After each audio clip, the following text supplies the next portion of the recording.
And good job. And again, thank you all for being here. Dick, can you raise your hand? See that man right there? I was really hoping his wife would be here because earlier this week I was telling Jeff how beautiful the carpet is. And he said, Pat picked it out. Pat is Dick's wife. And she designed the whole remodel. So, yeah, thank you. You just make sure we all tell her thank you. And last week was pretty smooth, but we need to do a little better at leaving earlier. And I know that's hard because you guys all love each other, and I love that you love each other, and I love that you want to talk to each other. But we have to make way for the second service, so and if you could park a little closer together. We were hoping to get lines painted, and then it snowed. So I don't know, I might be out here with a paintbrush. Just kidding, I will not do that. But we continue our series on the life of Isaac. This morning's title is Isaac, the Appointed Time. Because there's a line in chapter 18 that we'll get to where God says, I will return at the appointed time. And I love the idea that God sets times.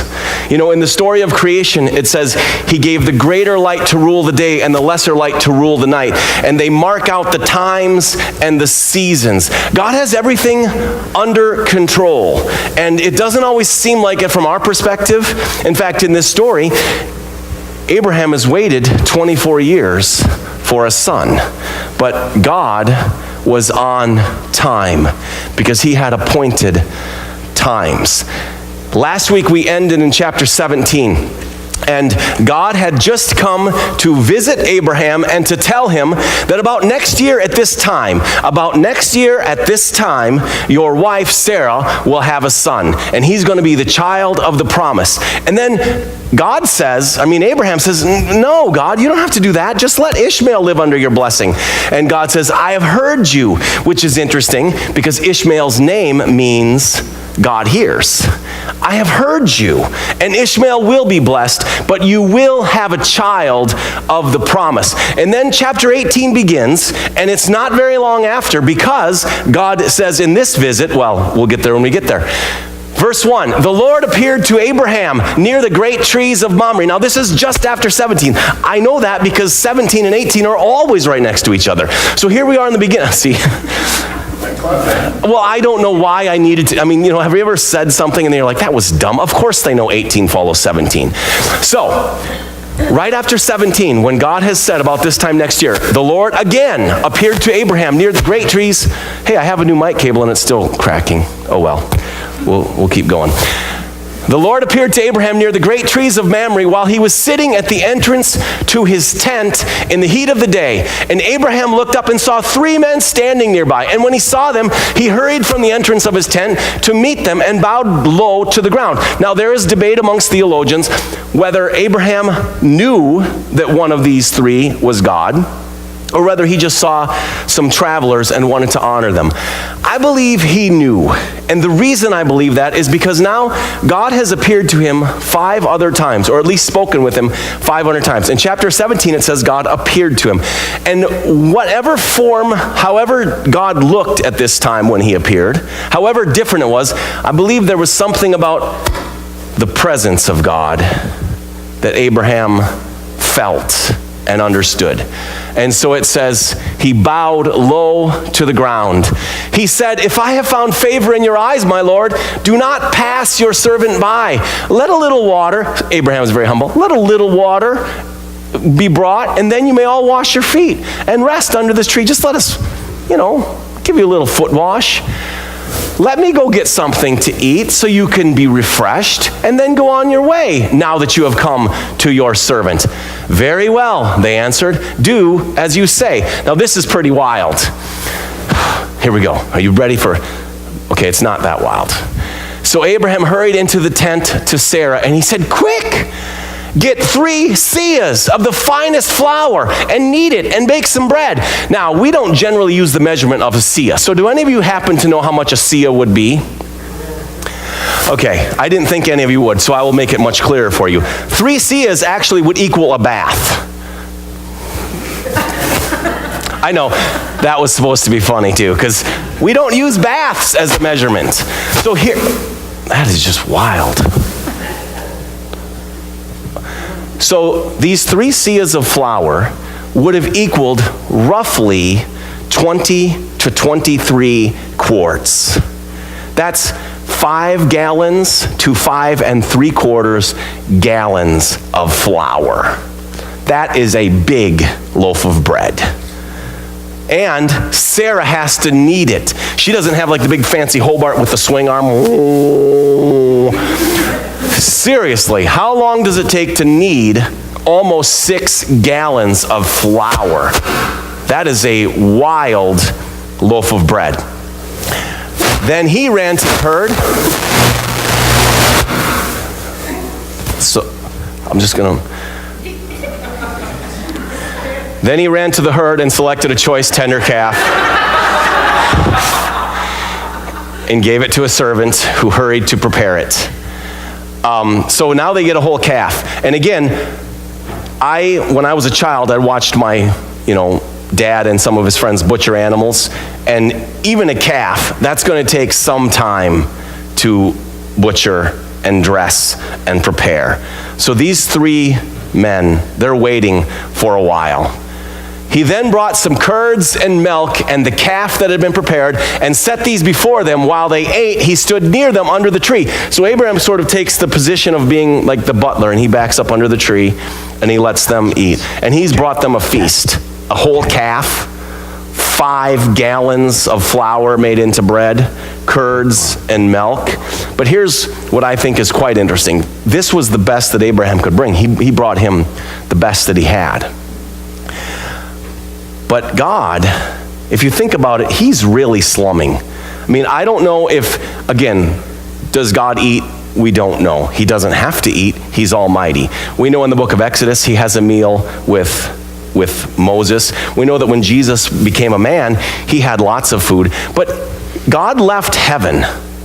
He left the splendor. He left all of the amazing things of heaven to come to visit Abraham.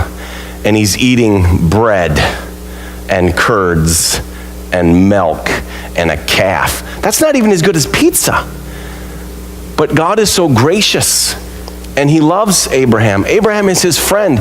And so if Abraham, it's sort of like if you've ever had kids cook you breakfast. They're like, here, I made this for you. Oh, thank you. What is this red stuff in it?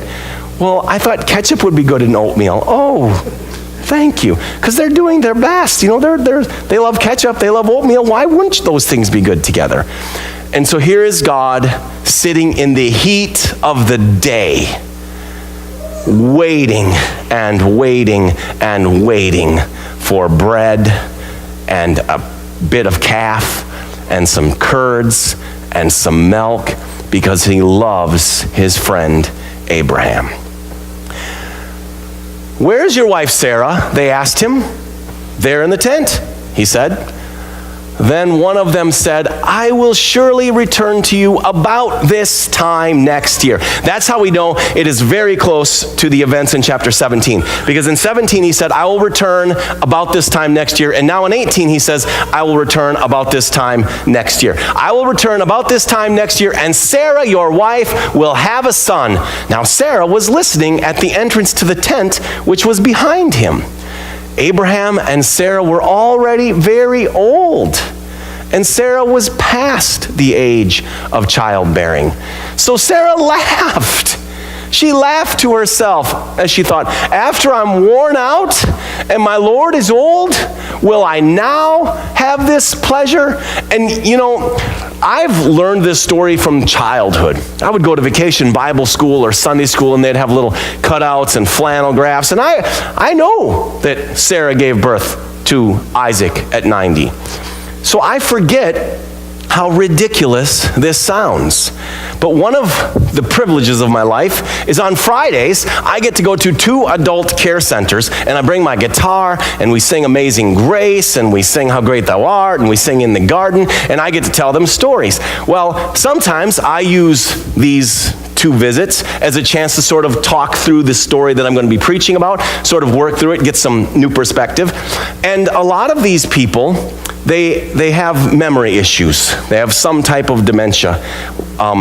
And I don't always know who does because they don't tell me, but sometimes you pick it up as you're going. And you also know some of them have deep faith. Like you can just, like this one sweet, sweet lady, I have her pray every week, and she doesn't ever remember my name, but when she prays, I know that she knows who God is. And so there's this other sweet lady, and I'm telling this story, and I said, and Sarah had a son at 90, and she goes, "What? Are you kidding me? That's ridiculous. 90? And I'm like, yeah, because I forget, because I've heard it. But she's like, you gotta be kidding. Like, 90. Nobody has a baby at 90. Well, that's what Sarah's thinking. It's like, are you serious? Now that I'm worn out, I'm old and dried up and dusty and barren, and now I'm going to have a child? And my husband, I mean, he's not much better than me. He's 99. He's going to be 100. And she laughs. She laughs. And then the Lord said to Abraham, why did Sarah laugh and say, will I really have a child now that I'm old? And Sarah is so human because she's like, oh, I laughed. Like, God just said I was going to have a baby, and I laughed at him. And then God says, is anything too hard for the Lord?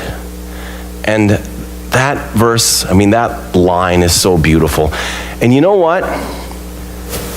When we honestly answer that, if we don't have time to think about it, our most common answer will be, yes, there are things that are too hard for him. See, my wife and I, we were praying last night, driving to the church in Winstead, and we were praying for the situation, and my wife just said, I prayed something, well, she prayed something, but then she said, well, that will never happen. And I'm like, why? But it's our human instinct. We just think some things are beyond God. Like there are things God can do. Like he can orchestrate a sunrise. He can handle a sunset. He can create the heavens and the earth. But there are some things he just can't do. And when Sarah laughs, God's response is anything too hard for the Lord? Is anything? I mean, if I can make Sarah, if I can sustain her for 89 years, don't you think, if I can create the womb, don't you think I can fill the womb? And then it says, I will return to you at the appointed time. And I love that there's an appointed time because, see, I don't understand how time works, at least not God's timing. I really don't understand. I don't understand when he chooses what he chooses. I don't know why Abraham had to wait 25 years before Isaac was born. I don't know why. I don't know why God had to visit in chapter 12 twice, and in chapter 13 once, and in chapter 15 once, and in chapter 17 once, and why he had to come back in 18. I don't know why he did all this. He could have had Isaac been born. I mean, Abraham could have been like 25 and had Isaac. I don't understand God's time, but God understands God's time, and apparently he appoints times, because that's what it says. I will return at the appointed time. And you see this throughout Scripture, where things just don't make sense. I mean, the life of Joseph, I love the story of Joseph. Think about this. He's 17 years old, and his brothers hate him. They can't speak a kind word to him. So when they have the opportunity, they say, hey, let's kill him. And then they say, no, let's make some money off him. And they sell him as a slave into Egypt. And he is doing the best he can. He's been taken away from his home. And then Potiphar's wife lies about him, and he gets thrown in a dungeon. And you know what? He didn't have a sentence. There was no end date. There was no, oh, I'm up for parole in 3 years. He was thrown in a dungeon in Egypt. And for all he knew, he would rot to death in this dungeon in Egypt. And years go by, and years go by, and years go by, and 11 years go by, and then the cupbearer and the baker of Pharaoh are in his dungeon. And he's like, maybe this is my chance.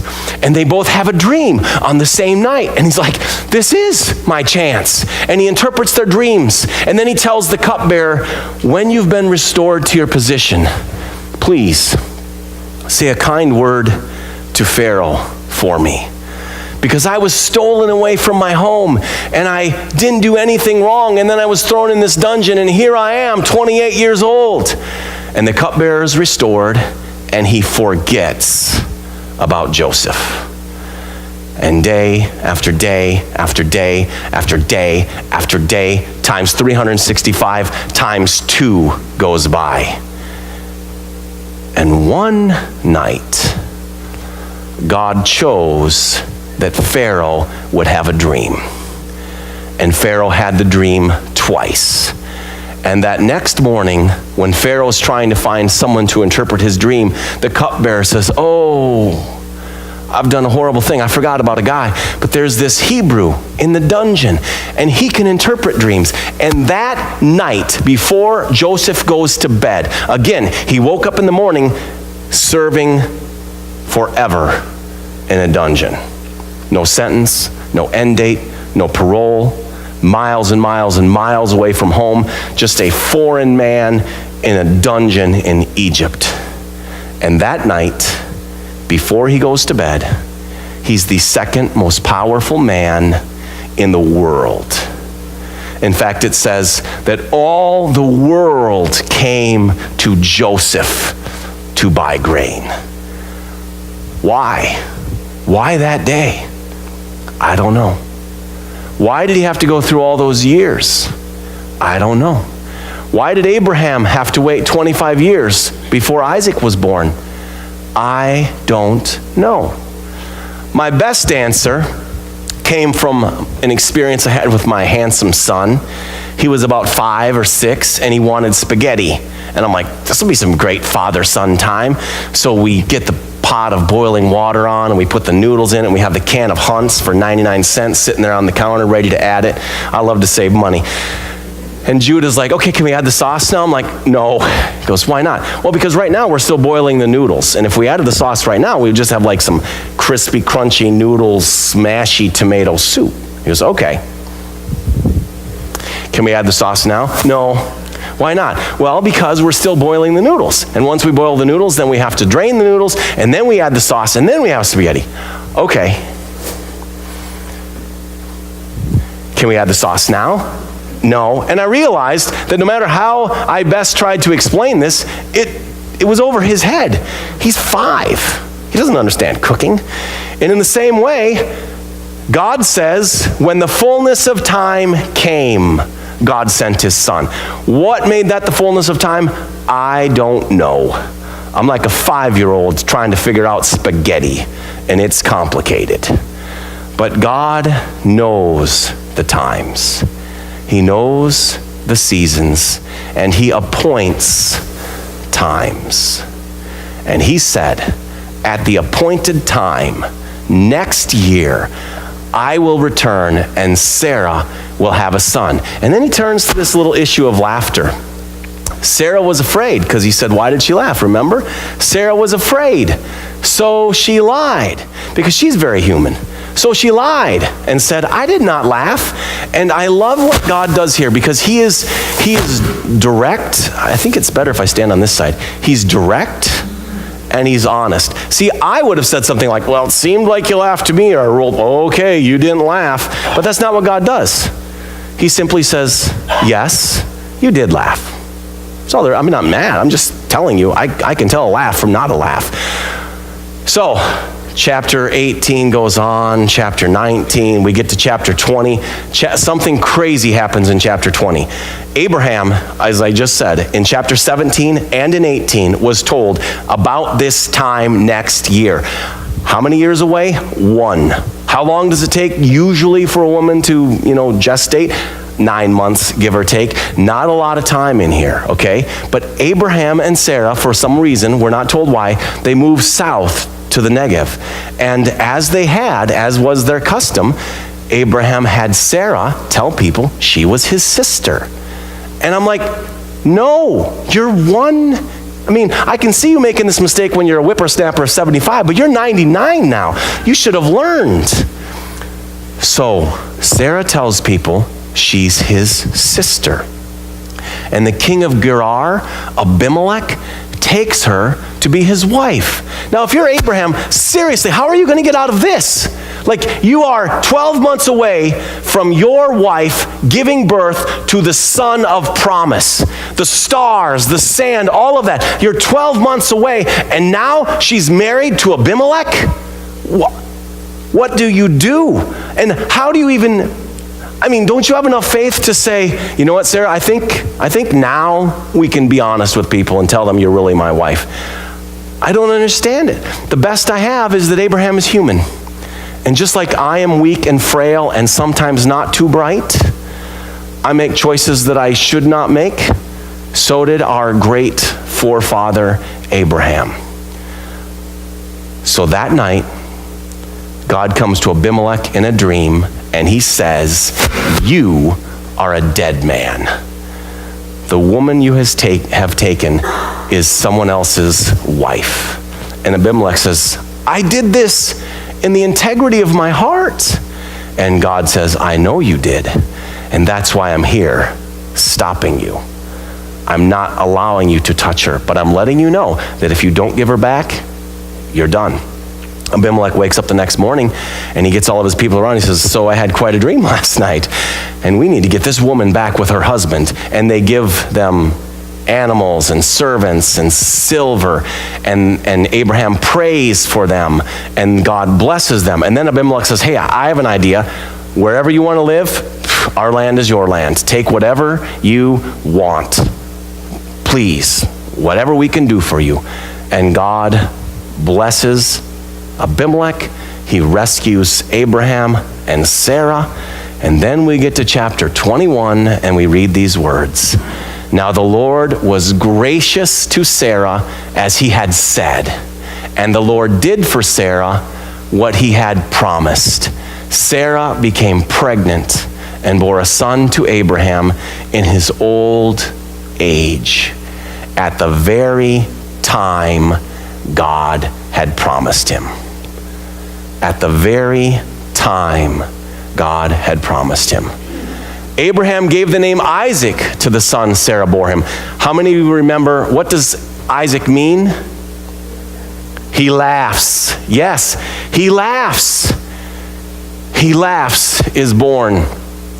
When his son Isaac was 8 days old, Abraham circumcised him as God commanded him. Because remember, in chapter 17, God said, this is your part. You will bear a mark in your flesh. Every male in your household, when he's 8 days old, will be circumcised. If he's foreign born, if he's bought with your money, he'll be circumcised. So Isaac was circumcised as God commanded. Abraham was 100 years old when his son Isaac was born to him. Sarah said, God has brought me laughter. God has brought me laughter. And everyone who hears about this will laugh with me. And that's what happened on Friday. You know, when this sweet lady says, what? Are you kidding me? The rest of us laugh because that's funny. So I think in honor of Sarah, I'm going to say Sarah gave birth at 90 and you guys all laugh. Ready? Sarah gave birth to Isaac at 90. Now that's some good laughter. I feel like I'm going to laugh in from 1969. I don't even know where that came from. God has brought me laughter, and everyone who hears about this will laugh with me. And I love this verse. And she added, who would have said to Abraham that Sarah would nurse children? Who would have said to Abraham that Sarah would nurse children? Yet I have borne him a son in his old age. And I love that line because Sarah's being so honest. Like, are you kidding me?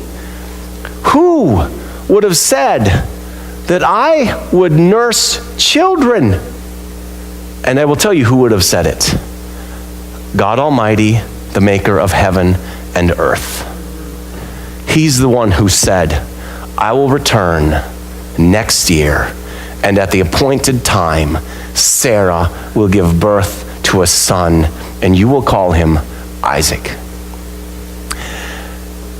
And I tell you, the beautiful part of this for me is that means God is still doing what he says he would do. And his time may not be my time. See, there's a story that he's not here, Pastor Jeff told me this week. He was looking for a mentor quite a few years ago, and so he had another pastor who's a little bit older than him, and they would get together and they would meet every week or every month for lunch. And then this other pastor retired, and so Jeff hasn't seen him for a long, long time. They got back together a while back. It's been about 6 months. And one of the things that this pastor had shared with him is that one of his children, one of his sons, had wandered from the faith. And that broke this man's heart. I mean, he's a pastor who's teaching people about Jesus. That's his job. And his own son has pushed it away. And so Jeff has prayed for this man for years and years and years and years and years. They get together, haven't seen each other for 6 months. Jeff said, "How's your son?" And his pastor friend says, "You don't know, do you? You haven't heard." He goes, "No." He goes, "Well, they moved and they had some neighbors. And one day, one of those neighbors said, 'Why don't you come to church with us?' And they went to church. And that day in church, they had a baptism. And something connected in that young man's life. And he came back to Jesus. He came back to the point that the next Sunday, he came to church with swimming trunks, and he said, "I want to be baptized." Said, "We're not baptizing." So, "Well, we'll baptize you anyway." Why? I don't know. Why did it take all those years? I don't know. But apparently there was an appointed time. There was a day when things would change. And in your life, I don't know how God's calendar works, but I know that he appoints times. And there are things that some of you may have been waiting for and praying for. And I encourage you, don't give up. Don't quit. Stay strong, because God still keeps his promises, and he hasn't forgotten, and he's never late, and he knows when the appointed time is, and he will do what he said he would do at the appointed time. And there are things that I've waited for, and sometimes I'm like, "God, I can't believe this is happening," because you wait so long that you honestly get to a point where you think it will never happen. I'm just waiting. I'm just waiting out my life in a dungeon in Egypt, where you never know what that one day will be. And I pray there will be a day. You see, God tells us in Psalm 46, here's your part: be still and know that I am God. And so I encourage you, pray. But the second thing I like about this is that for some of you, today may be the appointed day. Today may be the day. See, maybe there are things in your life. There are things that maybe you've been holding God at an arm's length. There's a beautiful scripture in the book of Hebrews, and it says this: God has appointed a time, calling it today. God has appointed a time, calling it today. And he says this, as David said, "Today, if you hear his voice, do not harden your hearts as they did in the wilderness." Today, if you hear his voice, it just may be your appointed day. And going back to Isaac, he was born. We'll read more about his life next week. But Isaac grew up and he had a son. Actually, he had two sons, Jacob and Esau. Jacob, God changed his name to Israel. Israel had 12 sons. One of these sons was named Judah. Judah had a son, who had a son, who had a son, who had a son, who eventually became King David. King David had a son, who had a son, who had a son, who had a son. And you can go back to the Gospel of Matthew and read all of these generations until one appointed day, the angel appeared to the virgin and she said, "You will be with child, and his name will be Jesus, and he will save his people from their sins." And Jesus grew up, and he became the Lamb of God that takes away the sins of the world. And if you have sins, I have good news. There's a Savior that takes those sins away. And this morning, I invite you to partake of the Lord's table. We practice open communion, which means you don't have to be a member. We don't ask you questions. We trust you. This gift was given to us freely, and we offer it to you freely. If you know Jesus, if you know that his body was broken for you and his blood was poured out for you, then we invite you to partake. The worship team will come and play, and servers will pass it out. Please hold the elements, and then we will partake of the bread first together and the cup.